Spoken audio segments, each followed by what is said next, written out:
bagi Israel, tentu Iran dianggap sebagai ancaman ya, terutama karena keberadaan kemampuan nuklir Iran. Dalam persepsi keamanan Israel ini sangat mengancam.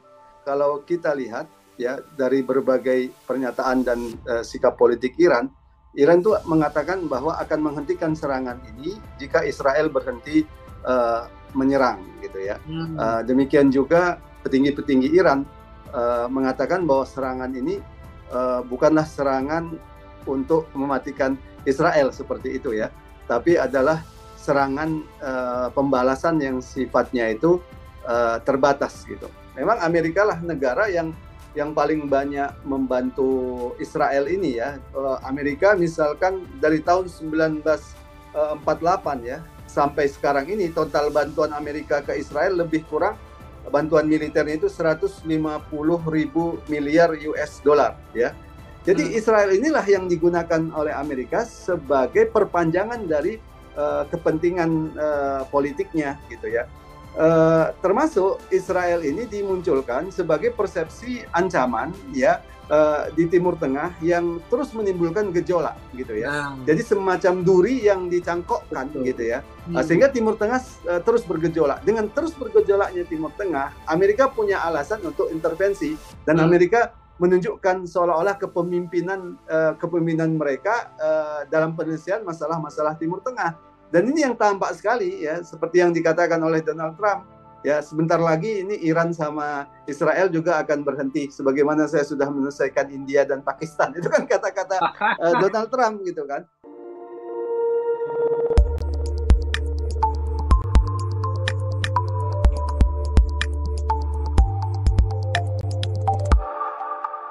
Bismillahirrahmanirrahim. Assalamualaikum warahmatullahi wabarakatuh.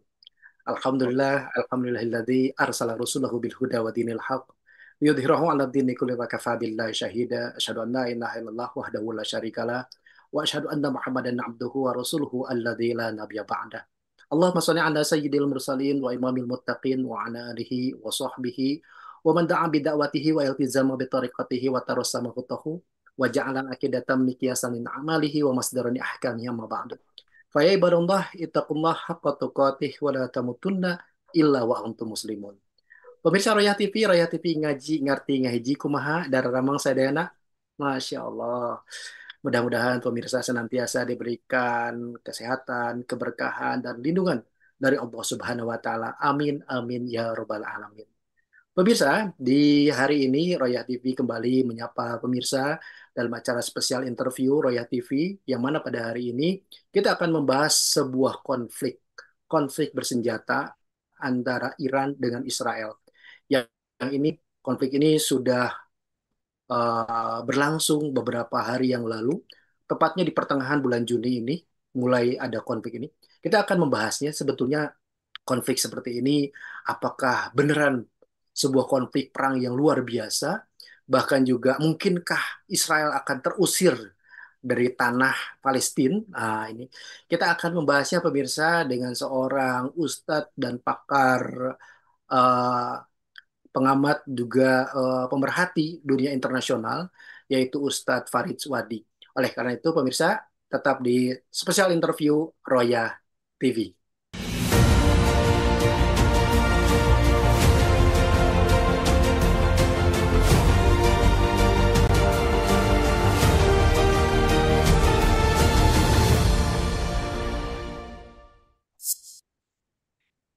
Baik, pemirsa Raya TV ngaji ngarti ngaheji bersama saya Ponsen Didu Prawito dan juga masih di spesial interview Raya TV dalam pembahasan di balik perang antara Iran versus Israel bersama dengan Ustadz Farid Wazdi.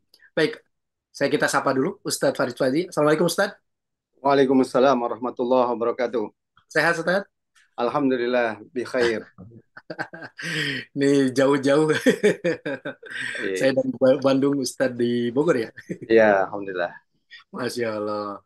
Baik Ustadz, di tengah kesibukan masih bisa menyempatkan waktunya untuk bersama-sama dengan kami di Royal TV. Kita akan membahas tentang di balik perang Israel versus atau Iran versus Israel.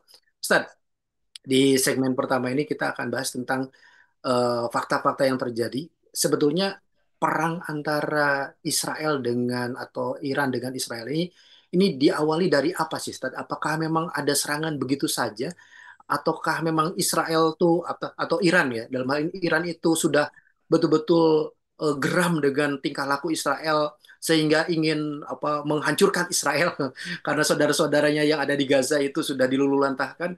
Apa sih motif dari peperangan ini? Tafadhol, Ustaz. Ya, sesungguhnya Bismillahirrahmanirrahim. Sesungguhnya perang ini bukan atau konflik ini bukan konflik yang pertama kali ya. Hmm. Eh, Baku serang, ya baku hantam antara Iran dan Israel ini sudah berlangsung beberapa kali ya. Israel sendiri sudah beberapa kali menyerang target-target di Iran maupun di Suriah yang terkait dengan Iran ya, termasuk target-target yang terkait dengan Iran di Lebanon Selatan ya. Namun bisa disebut baku hantam ya. Kali ini bisa disebut yang paling besar lah dibanding dengan yang lain. Dilihat dari balasan dari Iran ya. Kalau kita lihat serangan yang dilakukan oleh entitas penjajah Yahudi ini dalam catatan lebih kurang 224 yang terbunuh ya, 224 orang yang terbunuh di Iran ya. Demikian juga 1.227 orang yang terluka dengan target fasilitas nuklir dan militer. Sementara di Israel sendiri ya, sampai pada hari-hari yang terakhir ya, mungkin ini jumlahnya akan bertambah kalau serangan ini terus berlanjut atau balasan ini terus berlanjut, sedikitnya 10 orang terbunuh ya.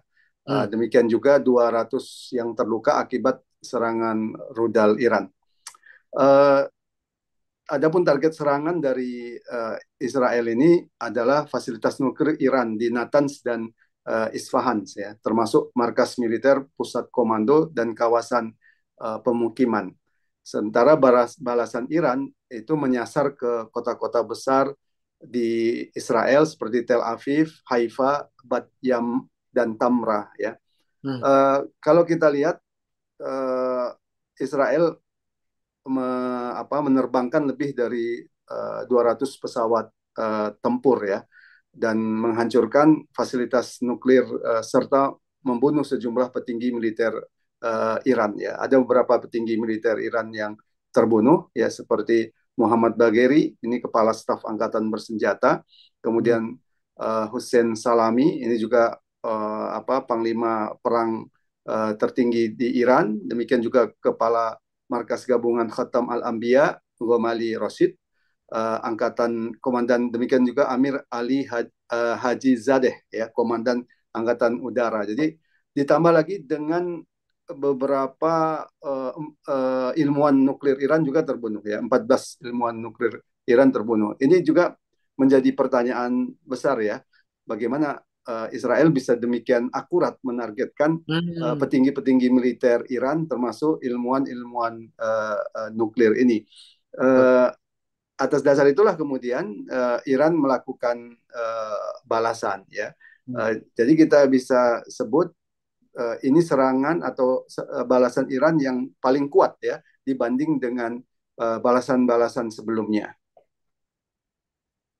Oke. Kalau motif atau awal dari peperangan ini dimulai dari persoalan apa sih, Ustadz?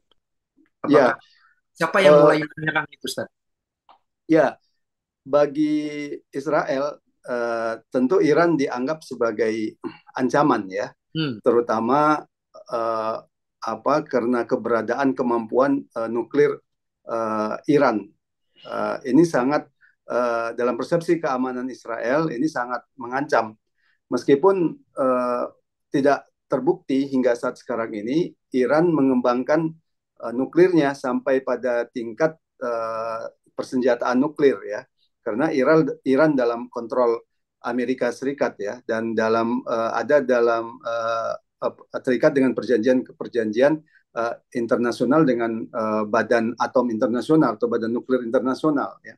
Jadi sampai sekarang tidak terbukti bahwa Iran mengembangkan persenjataan nuklirnya itu sampai pada tingkat persenjataan. Tapi bagi Israel ini menjadi ancaman ya.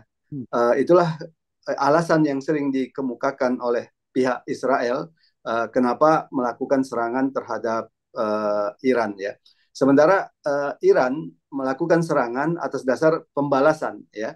Karena itu kalau kita lihat ya dari berbagai pernyataan dan sikap politik Iran tuh mengatakan bahwa akan menghentikan serangan ini jika Israel berhenti menyerang gitu ya.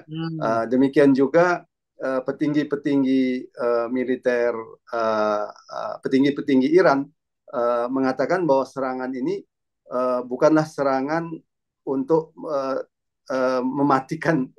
mematikan Israel seperti itu ya, tapi adalah serangan pembalasan yang sifatnya itu terbatas gitu. Nah, karena itu kalau kita lihat dari berbagai pernyataan yang disampaikan oleh petinggi-petinggi Iran ya, maka serangan ini bisa kita sebut serangan yang sangat terbatas ya.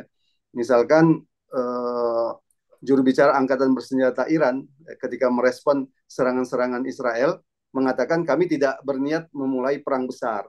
Serangan kami adalah respon terhadap agresi Israel di Damaskus. Ini peperangan sebelumnya ya. Menteri Luar Negeri Iran juga pernah mengatakan Iran tidak menginginkan eskalasi lebih lanjut. Operasi ini bersifat terbatas dan defensif. Jadi dalam persepsi Iran yang mereka lakukan itu adalah pembalasan terhadap serangan yang dilakukan oleh Israel. Oke, berarti kalau begitu bisa dipastikan bahwa serangan Iran ke Israel itu bukan dalam rangka membebaskan saudaranya di Palestina, begitu, Ustaz? Ya, harapan kita seperti itu, gitu ya. Harapan kita seperti itu, karena kita melihat ya bahwa kondisi saudara-saudara kita di Palestina ini sungguh sangat prihatin ya. Pembunuhan atau genosida terus berlanjut, bahkan lebih dari 300 orang yang dibunuh oleh Israel saat antri untuk mendapatkan bantuan makanan ya. Lebih dari 300 orang. Demikian juga banyak yang terancam meninggal dunia karena kelaparan. Demikian juga kekurangan nutrisi ya. Ini kondisi yang sangat menyedihkan. Jadi kita bisa bayangkan ya adanya serangan ini bagi rakyat Palestina itu suatu hal yang tentu memberikan harapan bagi mereka ya. Kalau dalam serangan-serangan sebelumnya itu tampak bagaimana rakyat Palestina itu cukup bergembira ya. Untuk kali ini Israel telah mengeluarkan pernyataan bahwa dilarang menunjukkan sukacita atas serangan Iran ini begitu ya. Tapi ini menjadi harapan ya. Saya kira ini juga menjadi harapan banyak kaum muslimin ya, apalagi melihat diamnya penguasa-penguasa Arab ya. Penguasa-penguasa Arab ini sangat menyedihkan ya. Alih-alih mereka kemudian membebaskan saudara-saudara ini di Palestina, Yordania misalkan justru menjatuhkan beberapa rudal balistik dan drone yang dikirim oleh Iran dengan alasan kepentingan keamanan Yordania. Yordania juga baru saja membuka kantor perantara NATO ya, dan sudah kita bisa duga ketika kantor NATO itu ada di Yordania, kepentingannya pasti untuk menjaga eksistensi penjajah Yahudi ya. Demikian juga hampir tidak ada satu peluru pun ya yang ditembakkan oleh penguasa-penguasa Arab ketika pesawat-pesawat tempur Israel itu melintasi wilayah udaranya ya. Jadi ini sebenarnya pelanggaran terhadap hukum internasional ya, bagaimana Israel menggunakan ruang udara negara lain ya, dan kemudian melakukan serangan terhadap negara lain ya. Ini suatu hal yang sangat memalukan. Di sisi lain muncul Iran yang melakukan pembalasan seperti ini ya.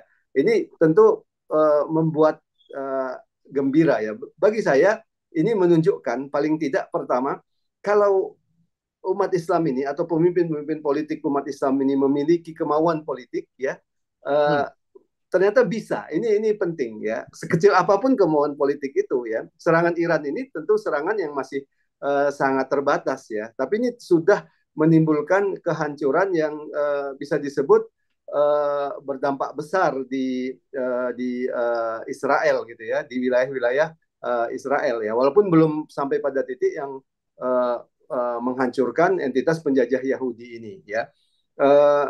Yang jadi persoalan adalah ya, kalau motifnya itu adalah sekedar balasan gitu ya, sekedar balasan, maka pastilah serangan ini serangan yang sangat terbatas ya. Betul. Pertama dibatasi oleh persepsi balasan Iran sendiri. Artinya kalau Iran menganggap ya bahwa balasannya sudah cukup, maka dia akan berhenti ya. Akan berhenti. Nah, yang kedua apa namanya, garis merahnya itu ya, apa istilah itu, red line ya. Garis merahnya itu adalah persepsi Amerika terhadap eksistensi penjajah Yahudi. Kalau kemudian Amerika menganggap serangan-serangan Iran ini akan mengancam eksistensi penjajah Yahudi, Amerika akan bertindak dengan serangan yang dalam skala besar ya untuk menghentikan Iran ya.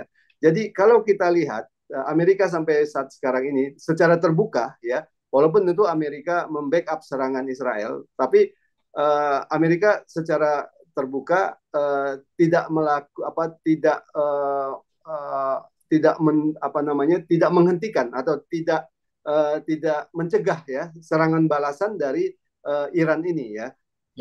Itu terjadi karena bagi Amerika ya, serangan-serangan Iran ini belum sampai pada titik yang mengancam eksistensi penjajah Yahudi gitu. Nah, justru di sini yang jadi persoalannya, kalau kita bicara ya bagaimana membebaskan tanah Palestina, kalau tujuannya itu, maka serangan terhadap Israel itu seharusnya bukan sebatas serangan balasan ya, serangan balasan yang dibatasi oleh persepsi mempertahankan diri gitu ya. Kalau dianggap cukup mempertahankan diri atau cukup membalas, maka berhenti ya. Walaupun penjahatnya masih ada gitu ya. Walaupun jahatnya masih ada, pelaku pembunuhannya masih ada. Yang kedua, karena ada ancaman dari pihak lain yang lebih besar seperti Amerika Serikat, maka itu akan terbatas ya.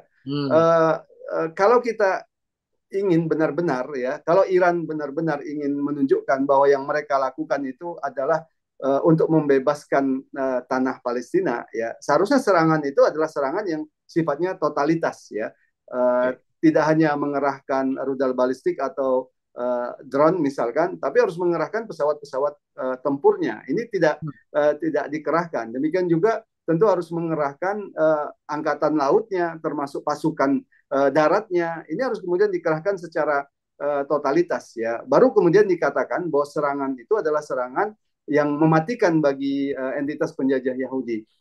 Karena itu harapan kita gitu ya, harapan kita bahwa serangan Iran ini akan menghentikan penjajahan Yahudi tampaknya masih jauh ya, karena targetnya itu sekedar balasan gitu ya. Jadi seperti orang yang dipukul dia mukul balik ya, tapi bukan sampai pada tingkat membunuh. Padahal persoalannya itu adalah keberadaan pembunuh itu sendiri. Betul. Yang terus melakukan kejahatannya. Lebih kurang seperti itu. Baik. Terima kasih. Menarik Ustadz yang tadi disampaikan oleh Ustadz Faris Wadi, ya pemirsa Raya TV, ya bahwa ternyata motif atau apa yang terjadi di konflik antara Iran dan Israel ternyata bukanlah motif untuk membebaskan tanah Palestina, walaupun itu adalah harapan kita semua sebagai kaum muslimin, tapi ternyata bukan itu motifnya, tapi lebih kepada ya balas serang aja gitu. Terus ya Pak ya, tadi. Satu lagi mungkin bisa kita jadikan sebagai bukti kalau memang benar serangan Iran adalah untuk membebaskan tanah Palestina, seharusnya serangan Iran sudah dilakukan sejak dulu. Oh, betul. Ya, bukan saat diserang. Ya, baik. Ya, nah, itu baik. Jadi poin kita juga. Siap. Oke. Terima kasih Ustadz Faris Fadli untuk segmen yang pertama ini. Pemirsa RFT luar biasa ya yang disampaikan oleh Ustadz Faris Fadli.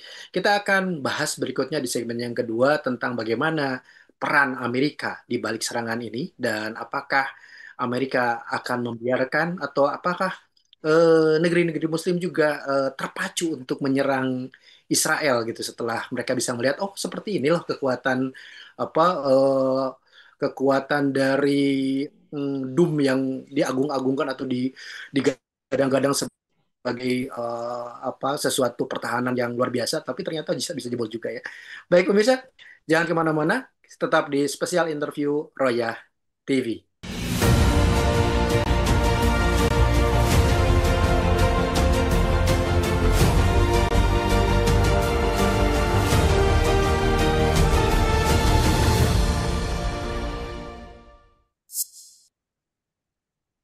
Baik, pemirsa Roya TV, ngaji, ngerti, ngahiji. Jangan lupa like, comment, and share. Pemirsa masih tetap di acara spesial interview Roya TV dalam tema dibalik serangan Iran versus atau konflik Iran versus Israel bersama dengan Ustadz Farid Wasdi. Baik, Ustadz, kalau kita lihat bahwa tadi Ustadz menyampaikan motif dari serangan ini bukanlah serangan untuk menyerang entitas Yahudi atau mengusir entitas Yahudi, tapi lebih kepada balas serang saja. Tapi di sini kita bisa melihat bahwa ternyata pertahanan Iran yang katanya ada apa namanya itu Dome apa tuh? Iron Dome. Iron Dome ya, Ya. Iron Dome yang itu katanya digadang-gadang paling hebat dan bisa mempertahankan, tapi bisa jebol juga. Bahkan kemarin sama Hamas juga bisa jebol. Ini sebetulnya membuktikan kepada dunia internasional atau termasuk juga kepada kaum muslimin Israel itu tidak seberapa kuat, tinggal persoalannya kan kita mau atau enggak gitu ya menyerang Israel gitu. Nah, sekarang tentang peran Amerika Ustaz. Bagaimana sebetulnya peran Amerika dalam hal ini di kancah Timur Tengah? Apa Ustaz? Ya, benar ya yang tadi disampaikan oleh Ustadz Ponsen. Jadi serangan Iran ini sebenarnya menunjukkan kepada kita pertama bahwa kalau umat Islam ini memiliki kemauan politik, ya umat Islam ini bisa melakukan serangan itu, ya sebatas apapun serangan itu, ya meskipun serangan itu seperti yang dikatakan oleh Iran sendiri serangan yang terbatas, ya, tapi terbukti kita bisa melakukan serangan itu. Dan ini seharusnya menjadi tamparan ya buat penguasa-penguasa Arab lainnya yang sering terbelenggu oleh mitos seolah-olah ya mereka tidak punya kemampuan untuk menyerang gitu. Persoalan kemampuan atau kapasitas sebenarnya umat Islam ini punya gitu ya. Yang menjadi persoalan itu bukan masalah kapasitas ya, tapi masalah political will, masalah kemauan politik ya. Kalau kita lihat ya peringkat militer secara internasional ya, ada laporan dari Global Fire Power tahun 2023, Power tahun 2003 ya, Global Fire Power tahun 2023, entitas penjajah Yahudi ini berada pada posisi 18 ya, ke tingkat kemampuan militernya dari 145 negara ya.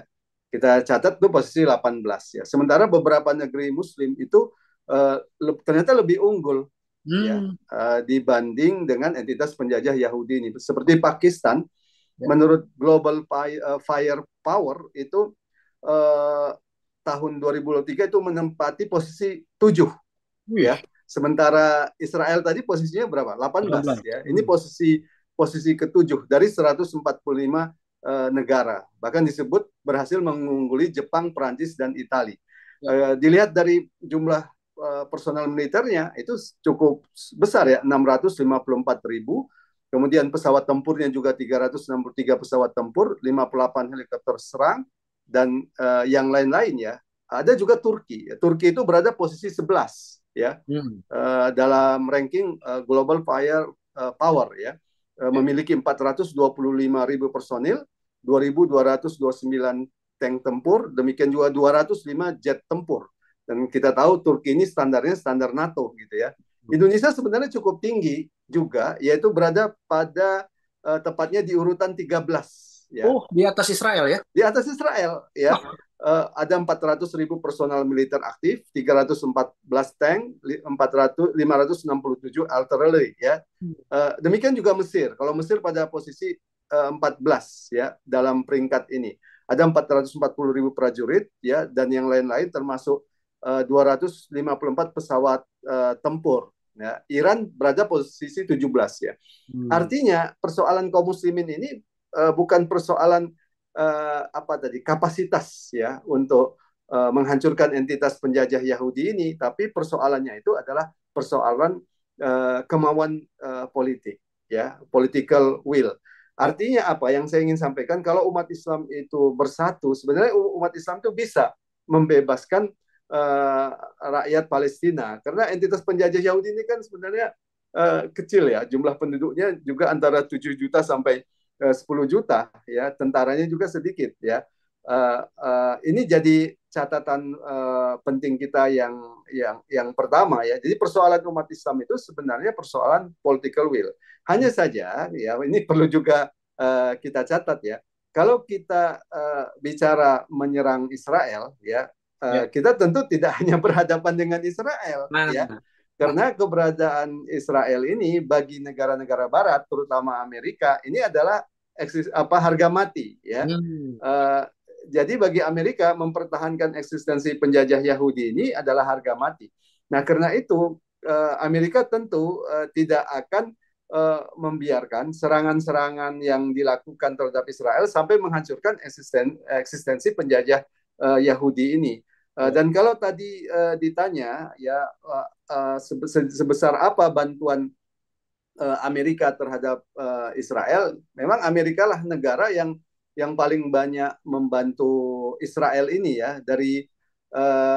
Dari catatan saya yang ada ya, Amerika misalkan dari tahun 1948 ya sampai sekarang ini total bantuan Amerika ke Israel lebih kurang bantuan militernya itu 150.000 miliar US dollar ya. Artinya ini mayoritas adalah bantuan militer. Per tahun ya Israel ini mendapatkan bantuan 3,8 miliar US dollar. Disebut-sebut sebagai bantuan militer Amerika yang terbesar ke negara lain ya. Itu per tahun. Belum lagi bantuan-bantuan lain seperti dukungan terhadap Iron Dome ya. Ada ratusan juta US dollar untuk mengembangkan dan mendanai sistem pertahanan udara Israel ini yang ternyata bisa tembus gitu ya, bahkan oleh Hamas gitu ya. Demikian juga Amerika lah yang mempersenjatai Israel dengan persenjataan yang canggih ya, seperti jet tempur F-35 ya, yang diklaim oleh Iran kemarin itu dijatuhkan oleh Iran ya, meskipun ini masih muncul pro kontra apakah benar atau tidak ya. Demikian juga ada bom-bom yang dengan daya ledak yang sangat dahsyat. Ini semua didukung oleh Amerika. Ada juga stok senjata yang ada di Israel yang itu merupakan miliknya Amerika ya. Belum lagi bantuan-bantuan intelijen ya yang dilakukan oleh CIA misalkan. Misalkan patut kita pertanyakan ya, bagaimana mungkin target-target militer Iran itu, petinggi-petinggi militernya itu demikian akurat ya. Jadi kalau tidak ada orang dalam ya, ordal gitu ya, yang itu menjadi sebutlah mata-mata Zionis Yahudi ya, saya kira tidak semudah itu ya. Apalagi pastilah petinggi militer ini berada dalam kawasan yang zona aman yang sangat dijaga ya. Sama halnya ketika petinggi Hamas ya, Ismail Haniyah itu kemudian diserang di Iran ya. Itu di daerah yang wilayah yang sangat aman ya. Artinya memang sejak awal ya banyak intelijen CIA, demikian juga Mossad yang sudah masuk ke Iran ya. Dan demikian juga Amerika lah yang banyak memberikan dukungan-dukungan data-data intelijen ya terhadap Israel ya. Sehingga kalau kita lihat kemampuan Israel itu benar-benar didukung ya terutama oleh Amerika Serikat begitu. Oke. Baik Ustaz. Pertanyaan berikutnya tentang masalah benefit yang apakah dalam hal ini Amerika, kenapa sih Amerika begitu tadi ya, dukungan harga mati, lalu juga jor-joran dalam membantu Israel? Apa sih benefit buat Amerika, Ustaz? Apa Ustaz? Ya, kalau kita lihat ini tidak bisa dilepaskan dari demikian strategisnya ya kawasan Timur Tengah bagi Amerika Serikat ya. Paling tidak ada 3 kepentingan strategis Amerika di Timur Tengah ya. Baik. Karena itu bisa kita lihat siapapun presiden Amerika yang terpilih itu biasanya mereka berusaha kunjungan pertamanya itu adalah ke Timur Tengah ya. Kunjungan pertamanya. Uh, Kalaupun tidak pertama, kunjungan yang paling awal lah gitu ke Malam-malam. Timur Tengah ya. Obama misalkan melakukan kunjungan ke Timur Tengah, demikian juga Trump juga Iya, pada awal-awal kepresidenannya melakukan kunjungan ke Timur Tengah.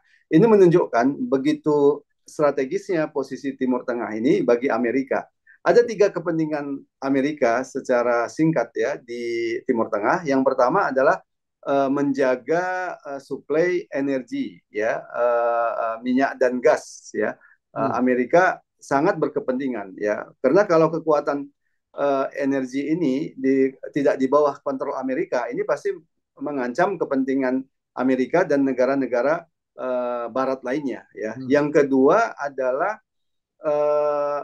apa yang disebut dengan ancaman kekuatan politik Islam di Timur Tengah ya.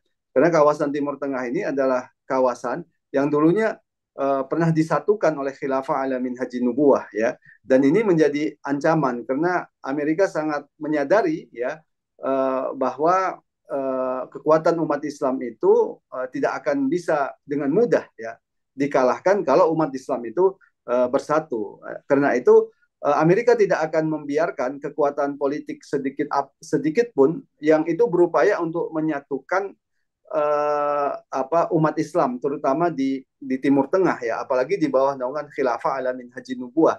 Maka tidak mengherankan setiap kali ada krisis di Timur Tengah itu Menteri Luar Negeri Amerika itu paling rajin datang ke Timur Tengah ya untuk kemudian memastikan bahwa penguasa-penguasa Timur Tengah benar-benar masih dalam kendali Amerika Serikat ya. Demikian juga tidak mengherankan kalau di beberapa negara di kawasan Timur Tengah ini begitu banyak sekali ya pangkalan-pangkalan militer Amerika ya dibanding dengan wilayah lain ya. Ada di Qatar, ada di Irak sendiri ya, kemudian di wilayah di Saudi ya. Jadi di beberapa banyak wilayah. Jadi keberadaan pangkalan militer Amerika ini sekaligus menunjukkan demikian strategisnya wilayah itu bagi Amerika Serikat ya. Jadi adanya ancaman potensi kekuatan politik Islam itu menjadi perhatian Amerika. Yang ketiga adalah eksistensi penjajah Yahudi ya.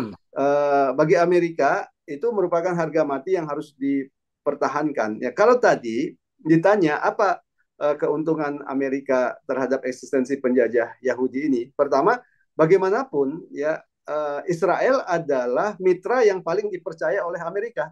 Bagaimanapun gitu, secara ideologis ataupun praktis begitu. Memang penguasa-penguasa Arab ya itu berteman baik dengan Amerika ya, atau dianggap teman lah oleh Amerika, atau penguasa Arabnya yang anggap Amerika teman. Tapi Amerika tidak bisa percaya 100% ya kepada penguasa-penguasa Arab ya. Karena posisi penguasa-penguasa Arab ini memang sangat lemah ya. Mereka itu kuat ya karena memang ada dukungan dari Amerika. Maka tidak mengherankan Donald Trump itu pernah mengatakan terkait dengan Raja Salman ya bahwa intinya dia mengatakan bahwa kalau tidak dilindungi oleh Amerika dalam hitungan minggu Raja Salman itu akan jatuh. Lebih kurang seperti itu pernyataan Donald Trump. Oleh karena itu Amerika mengatakan seharusnya Saudi membayar Amerika karena telah menjaga keamanan elit-elit Saudi ya. Itu bisa kita pahami bagaimana kemarin penguasa-penguasa Arab yang dikunjungi oleh Donald Trump itu memberikan bantuan atau investasi yang besar untuk Amerika Serikat ya, karena bagian dari balas budi karena telah menjaga keamanan penguasa-penguasa Arab ya. Namun penguasa-penguasa Arab ini sebenarnya sangat lemah di hadapan rakyatnya, ya. Semakin terbuka pengkhianatan penguasa Arab ini, maka semakin tidak dipercaya mereka oleh rakyat mereka sendiri, ya. Dan Amerika tahu persis tentang ini, ya. Seperti beberapa fakta, ya, sekuat apapun dukungan Amerika terhadap Husni Mubarak misalkan, ternyata muncul perlawanan dari rakyat Mesir yang memunculkan Arab Spring misalkan. Demikian juga di Tunisia, demikian juga di Libya, gitu ya. Jadi penguasa-penguasa Arab, meskipun mereka telah menunjukkan loyalitasnya kepada Amerika, tapi mereka itu sebenarnya sangat-sangat lemah di mata rakyatnya sendiri karena pengkhianatan mereka. Karena itu Israel ini adalah mitra yang paling dipercaya oleh Amerika. Itu yang pertama. Sebagai mitra politik, Israel akan digunakan untuk menjadi alat politik Amerika tanpa kemudian memberikan citra buruk kepada Amerika, gitu. Jadi melakukan kejahatan-kejahatan yang sebenarnya diinginkan oleh Amerika tanpa kemudian orang bisa memberikan tuduhan bahwa Amerika lah pelakunya. Ya. Dan ini memang karakternya Amerika, ya. Sebagai contoh, kenapa Amerika mendirikan penjara militer untuk teroris itu di mana? Guantanamo, gitu ya. Karena sebenarnya Amerika tahu kalau penjara militer itu ada di kawasan Amerika, maka itu harus tunduk kepada hukum-hukum Amerika.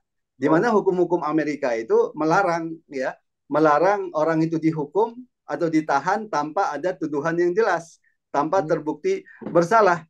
Mereka tahu persis tentang itu. Maka tahanan-tahanan yang dicap oleh mereka teroris itu mereka bawa ke Guantanamo yang tidak terkait atau tidak terkena hukum Amerika. Demikian juga penyiksaan-penyiksaan terhadap pihak-pihak yang mereka tuduh teroris itu dilakukan oleh agen-agen intelijen Amerika di berbagai kawasan dunia, terutama di Timur Tengah seperti di Suriah, di Mesir dan sebagainya. Ya, artinya ini adalah strategi busuk Amerika yang demikian terbuka, ya. Termasuk ketika Amerika ingin melakukan tindakan-tindakan yang sebenarnya itu tindakan kejahatan, ya. Siapa yang kemudian dipakai? Itu Israel. Amerika tahu kalau Amerika langsung menyerang Suriah ketika kemarin terjadi transisi dari Bashar Assad kepada para mujahidin, ya. Amerika tentu mendapatkan citra yang buruk, ya. Walaupun terkadang Amerika tidak peduli, begitu ya. Tapi kalau terus-menerus kan Amerika juga harus menjaga. Maka siapa yang digunakan untuk itu? Ya Israel. Ya, Israel lah yang kemudian diminta oleh Amerika masuk ke dataran tinggi Golan, yang itu nanti akan menjadi bahan negosiasi, ya, kepada pemerintahan baru Suriah, sama seperti Bashar Assad dulu, ya, Hafiz Assad dulu. Jadi Hafiz Assad seolah-olah pahlawan karena dia bisa mengembalikan dataran tinggi Golan kepada Suriah. Padahal Israel masuk dulu ke Suriah, gitu, agar kemudian Hafiz Assad itu mendapatkan citra positif, gitu ya. Kemudian dataran tinggi Golan diserahkan kepada Suriah, ya, seolah-olah itu hasil kerja keras dari Hafiz Assad, ya. Padahal di situ ada kesepakatan bahwa Suriah tidak boleh menyerang Israel. Suriah harus menjaga keamanan Israel, gitu. Ini pula lah yang dilakukan terhadap pemerintahan baru Suriah nanti, begitu ya. Karena itu Amerika tidak membiarkan, ya, pemerintahan baru di Suriah itu memiliki potensi kekuatan militer. Maka siapa yang digunakan untuk menghancurkan itu semua itu adalah Israel, gitu. Sehingga Amerika seolah-olah bisa lepas tangan, gitu ya. Demikian juga dalam krisis di Suriah, ya. Dalam krisis Suriah, Amerika kalau kita lihat, ya, itu memiliki kepentingan, ya. Untuk itu siapa yang digunakan untuk melakukan pemboman-pemboman terhadap target-target misalkan para mujahidin, itu terdapat juga pesawat-pesawat tempur Israel, gitu. Jadi Israel inilah yang digunakan oleh Amerika sebagai perpanjangan dari kepentingan politiknya, gitu ya. Termasuk Israel ini dimunculkan sebagai persepsi ancaman, ya, di Timur Tengah yang terus menimbulkan gejolak, gitu ya. Jadi semacam duri yang dicangkokkan, gitu ya. Sehingga Timur Tengah terus bergejolak. Dengan terus bergejolaknya Timur Tengah, Amerika punya alasan untuk intervensi, dan Amerika menunjukkan seolah-olah kepemimpinan mereka dalam penyelesaian masalah-masalah Timur Tengah. Dan ini yang tampak sekali ya, seperti yang dikatakan oleh Donald Trump. Ya, sebentar lagi ini Iran sama Israel juga akan berhenti. Sebagaimana saya sudah menyelesaikan India dan Pakistan. Itu kan kata-kata Donald Trump gitu kan. Ya, Pahlawan ya.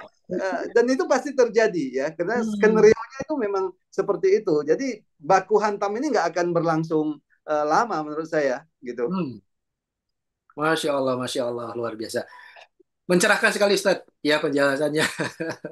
Baik, pemirsa Royal TV ngaji ngerti ngaji luar biasa yang disampaikan oleh Ustadz Farid Wasdi, ya bahwa ternyata pemirsa apa yang terjadi konflik antara Iran dengan Israel itu hanyalah konflik atau hanyalah balas serang, bukanlah serangan untuk membebaskan Israel atau entitas Yahudi dari tanah Palestina.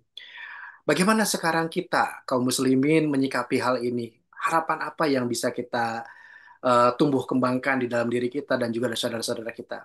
Kita akan sama-sama bahas dalam segmen yang ketiga. Oleh karena itu, pemirsa, tetap di spesial interview Royah TV.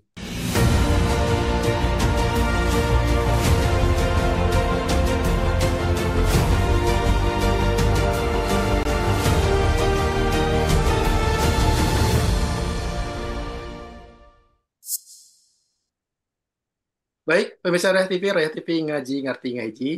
Jangan lupa like, comment, dan share. Dan pembahasan hari ini adalah pembahasan yang luar biasa, sangat menarik. Ya, mengupas tuntas tentang bagaimana konflik antara Iran dan Israel. Begitu banyak kaum muslimin menaruh harapan dengan konflik ini. Dan mereka, wah sepertinya Iran bakal mengusir entitas Yahudi dan Palestina akan bebas ya dengan adanya serangan Iran ini. Tapi ternyata ya itulah ya apa yang disampaikan oleh Ustadz Farid Swasdi. Aduh, banyak yang kecewa nanti ya. Baik Ustadz, nah sebagai ini Ustadz bagaimana nih seharusnya kaum muslimin ini menyikapi kondisi seperti ini? Lalu apa yang harus dilakukan oleh kaum muslimin gitu ketika ngelihat bahwa perang ini tidak tidak apa namanya bukanlah perang yang besar, terus udah gitu juga ngelihat bagaimana kondisi Amerika hegemoni yang begitu kuat, bagaikan sesuatu yang sulit untuk ditembus gitu atau dikalahkan. Apa sih sebetulnya yang harus kita lakukan Ustadz Tafadhol Ustadz? Ya, saya ingin memulai kalaupun Iran akan serangannya itu sampai pada tingkat menghancurkan eksistensi penjajah Yahudi, ada beberapa kendala-kendala ya yang ini harus diselesaikan terlebih dahulu. Kalaupun itu dilakukan oleh Iran gitu ya, supaya kita bisa memetakan apa sebenarnya yang menjadi masalah kita ya. Pertama adalah konsepsi nation state ya, negara bangsa. Jadi negara bangsa ini menjadi penghalang terbesar ya untuk melakukan mobilisasi militer sampai pada tingkat yang menyatukan umat Islam, apalagi untuk membebaskan tanah Palestina ya. Karena negara bangsa ini menjadi belenggu ya dengan alasan kepentingan nasional. Ini yang dilakukan oleh Yordania ketika Yordania membuka kantor penghubung NATO di Amman ya. Alasannya kepentingan nasional. Demikian itu juga menjadi alasan Mesir ketika menghalangi bahkan bantuan kemanusiaan ya untuk masuk ke Gaza ya dengan alasan kepentingan nasional Mesir. Itu pula yang dilakukan yang menjadi alasan Turki misalkan untuk tidak mengirimkan pasukan perangnya tapi sebatas mengirimkan kapal kemanusiaannya ya ke Gaza yang itu tentu tidak menghentikan kejahatan penjajah Yahudi. Jadi konsepsi nation state ini memang telah menjadi belenggu terutama di kawasan Timur Tengah ya yang telah mensekat-sekat wilayah Timur Tengah atas perjanjian Sykes-Picot ya yang itu bagaimana Inggris dan negara-negara sekutu lainnya membagi-bagi wilayah Timur Tengah itu dengan penggaris gitu ya. Palestina diserahkan kepada Inggris, kemudian Suriah diserahkan ke Prancis, demikian juga wilayah-wilayah lainnya. Nah, karena itu selama kebijakan luar negeri Iran ya itu dalam kerangka nation state, dalam kerangka negara bangsa, maka serangan Iran itu tidak sampai pada titik yang menghancurkan entitas penjajah Yahudi, ya. Karena ini selalu dianggap akan menghancurkan Iran, gitu, ya, akan mengancam eksistensi Iran sebagai negara bangsa. Ini kendala yang pertama. Jadi bisa disebut kebijakan luar negeri Iran itu selalu memperhatikan keseimbangan, ya, antara posisi tanda kutip ideologis, ya, sebagai yang mereka klaim sebagai negara Islam itu dengan kepentingan nasional, ya. Yang lebih sering itu kemudian tunduk kepada kepentingan nasional. Yang kedua adalah kendala hukum internasional. Sebenarnya Iran kalau memang serius secara total, ya, itu bisa menutup Selat Hormuz, ya, atau wilayah laut lainnya, ya.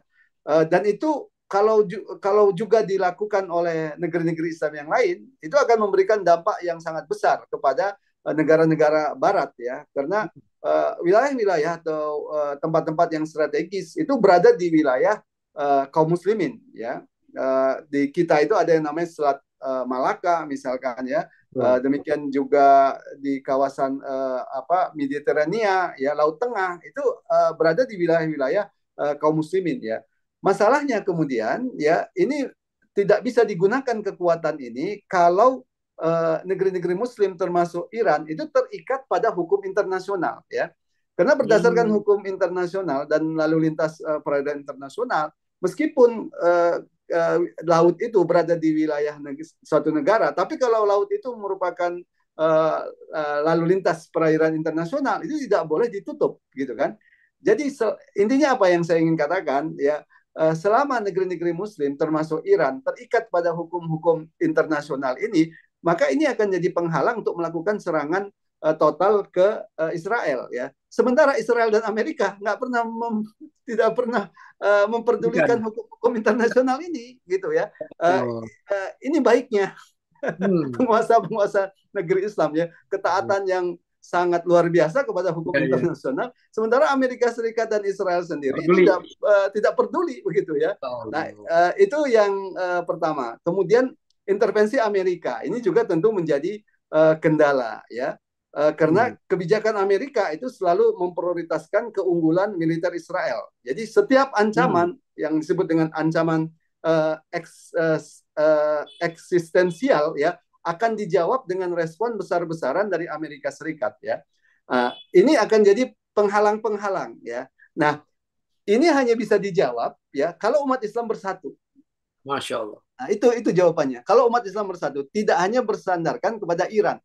Kalau hanya bersandarkan pada Iran, kita pastikan Iran nggak akan mampu, gitu. Kalau hanya bersandarkan kepada Iran. Nah, persoalannya kekuatan apa yang bisa menyatukan umat Islam ini sekarang, ya. Disitulah relevansinya sebenarnya seruan kepada kaum muslimin untuk menegakkan kembali khilafah ala minhaji nubuwah yang akan menyatukan negeri-negeri Islam. Kalau tidak, maka kendala-kendala tadi, beberapa kendala tadi itu akan selalu menjadi penghalang, ya. Nation state, kepentingan nasional, ya. Kemudian keterikatan kepada hukum-hukum internasional, kemudian ketakutan terhadap intervensi Amerika, itu tetap akan jadi kendala, ya. Disitulah kenapa kemudian adalah sangat relevan, ya, ketika ada seruan kepada umat Islam ini untuk kembali menegakkan khilafah ala minhaji nubuwah yang menghilangkan sekat-sekat negara bangsa itu dan menyatukan serta memobilisasi, ya, pasukan-pasukan negeri-negeri Islam, ya. Seperti itu. Baik. Terima kasih Ustadz Farid Wajdi. Ya, pemirsa Raya TV, itulah yang mesti dilakukan oleh kaum muslimin saat ini, yaitu hilangkan yang disebut dengan nation state atau sekat-sekat negara bangsa dan kembali kepada khilafah ala minhaji nubuwah. Baik, pemirsa, kita akan sama-sama mendengarkan closing statement dari Ustadz Farid Wajdi. Oleh karena itu, pemirsa, jangan kemana-mana, tetap di spesial interview Royah TV.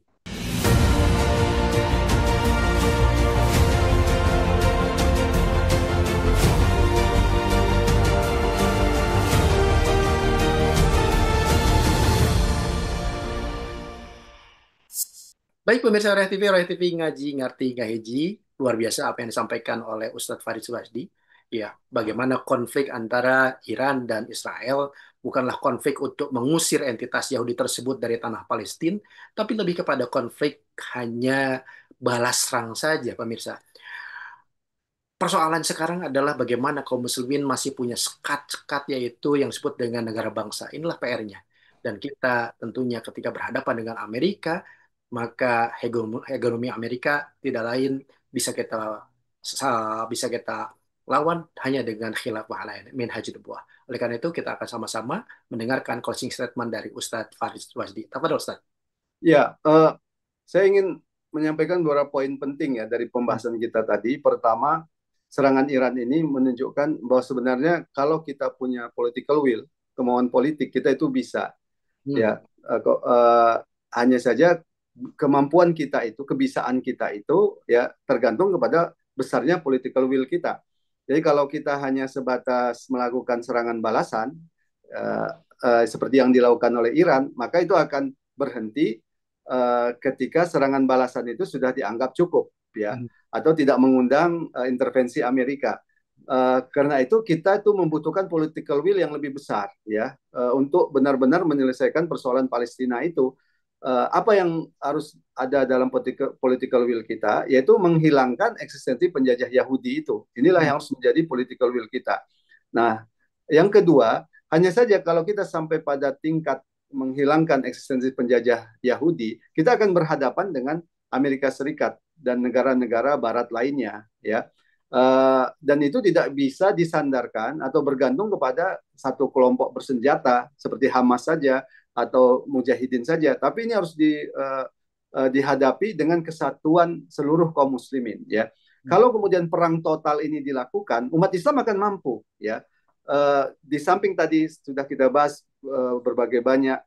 betapa kuat kaum muslimin militernya. Kemudian juga jangan lupa kita memiliki wilayah-wilayah yang strategis, ya, geopolitik yang strategis. Kalau wilayah geopolitik yang strategis ditutup oleh umat Islam dari lalu lintas perdagangan internasional, ini akan memberikan ancaman yang sangat kuat terhadap Amerika Serikat dan negara-negara imperialis lainnya. Nah, persoalannya selama umat Islam masih dalam kerangka nation state atau negara bangsa, itu tidak akan pernah bisa terwujud. Nah, disitulah perlunya, ya, adanya kekuatan global umat Islam yang itu merepresentasikan ideologi Islam dan merepresentasikan kepentingan-kepentingan Islam dan kaum muslimin. Dan wujudnya itu adalah khilafah ala minhaj nubuwah. Ya, saya kira itu yang menjadi poin-poin penting dari pembahasan kita pada sore hari ini.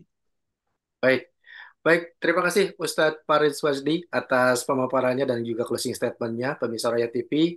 Ya, Masya Allah, luar biasa apa yang tadi kita bahas di hari ini tentang konflik antara Iran dengan Israel. Ternyata bukanlah konflik untuk mengusir Israel dari tanah Palestina, namun hanya konflik antara satu negeri dengan negeri yang lain, dan itu juga masih jauh dari harapan kita untuk mengusir Israel dari tanah Palestina. Pemirsa, kita sama-sama berjuang untuk kembalikan Islam sebagai rahmatan lil alamin dengan bingkai khilafah al minhaj nubuwah. Oleh karena itu, saya Ponsen Dindo Prawito bersama dengan kerabat kerja Roya TV mohon undur diri, mudah-mudahan bermanfaat. Kita tutup dengan doa kifaratul majelis. Subhanakallahumma bihamdika asyhadu an la ilaha illa anta astaghfiruka wa atubu ilaik. Bila taufiq wa hidayah, wassalamualaikum warahmatullahi wabarakatuh. Waalaikumsalam. Ya, Pak.